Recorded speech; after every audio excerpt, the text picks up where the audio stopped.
आपण सर्वजण या ठिकाणी उपस्थित आहोत ते आदरणीय हरिशरंगीरजी महाराज आणि सर्व महानुभाव या ठिकाणी दोन्ही व्याख्यान अत्यंत सुंदर झाली। डॉक्टरांनी सांगितलं की आम्हाला पोटात घ्या। या ठिकाणी आम्ही ज्या आखाड्याची सर्व महंत आहोत तिथे जो आमचा पंचदशनाम जुना आखाडा आहे, हा आखाडा बहुजनांच्या साठी सदैव अशा प्रकारचं काम सतत करत असतो। इथे जातीपातीचा विचार कधीच येत नाही आणि साधू हा जनरल प्रॉपर्टी आहे, ती कुणाची वैयक्तिक प्रॉपर्टी असण्याचं कारणच राहणार नाही। आम्ही सर्वच जण ज्या दिवशी आम्ही आमच्या गुरुजींच्याकडनं हा भगवा वेश धारण केला त्या दिवशी आम्ही समाजाचे आहोत, समाजासाठी आम्हाला काम करावं लागणार। आणि दुसराही एक प्रश्न आहे की गायींच्या वरती अत्यंत सर चांगलं बोलले, पण या गायींचं राखण करणं तुमच्या हातात आहे। ऐकू नका नुसते, तुम्ही ऐकलं, तुम्हीच गाय घराच्या गोठ्याच्या बाहेर काढली आहे। अरे आता माय पण धोक्यात आहे, गाय पण धोक्यात आहे। आईची पूज्यता संपत चालली आहे। आपण माळा घातल्या, टाळ वाजवतो, कीर्तन ऐकतो, सत्संग करतो, पण वागतो कुठे आपण? आम्ही तर सारेच आमची जेवढे म्हणता आम्ही इथे आहोत, आमच्या प्रत्येकाच्या आश्रमामध्ये तुम्ही टाकून दिलेल्या गायी आहेत, आम्ही सांभाळतो तिला। एखाद्यानं माय जरी टाकली तुम्ही ग्रस्ती लोकांनी तर आमच्या आश्रमात तिला जागा देतो आम्ही।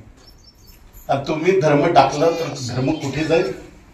म्हणून मला तुम्हाला प्रत्यक्ष इथे विनंती करायची आहे की तुम्ही ठरवलं की आम्ही गोठ्यातली गाय कसायला विकणार नाही तर गोहत्या बंद व्हायला संध्याकाळ पण लागणार नाही। आम्ही किती ओरडून तुम्हाला सांगितलं, अशी व्याख्याने किती सुंदर ऐकली, पण जर तुमच्या डोक्यावरून ती गेली, तुम्ही कृतीत नाही आणली तर गाय कधीच कत्तलखान्याकडे जायची तर थांबणार नाही। आणि तुम्हाला पण सांगायला खेदाराने सांगेन, सर तुमच्या मुंबईत ज्या गायी येतात त्या सेंटर, त्याचं जे मुख्य महाराष्ट्राचं सेंटर आहे ते श्रीरामपूर आहे, इथनच गायी तिकडे जातात। काल परवा दिवशी मी गोहत्येवरती काम केलंय, करतोय सातत्यानं। आणि डॉक्टरांचं व्याख्यान ऐकलं, डॉक्टर प्रवीण तोगडे यांचं भाषण ऐकल्यासारखं मला वाटलं। अरे किती पोटतिडकीनं सांगितलंय। आणि मग जातीपातीचा विचार ठेवू नका, प्रत्येकाला प्रेम द्या। जे या मठाधिपतीचा सर्वात मोठा गुण आहे, हरिशरंगीरी महाराजांचा गुण आहे प्रेम देणं।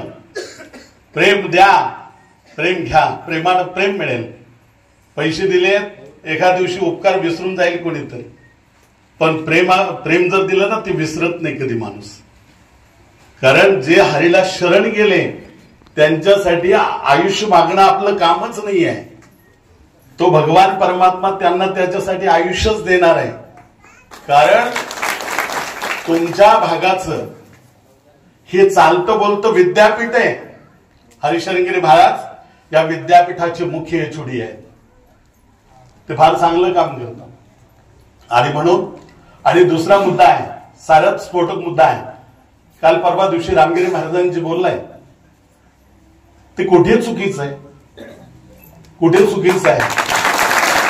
अरे पण काय रान पेटवलं जात आहे, महाराष्ट्रभर लाखोच्या संख्येनं लोक येतात त्यांची, आणि अजूनही आम्ही झोपलेलो आहोत।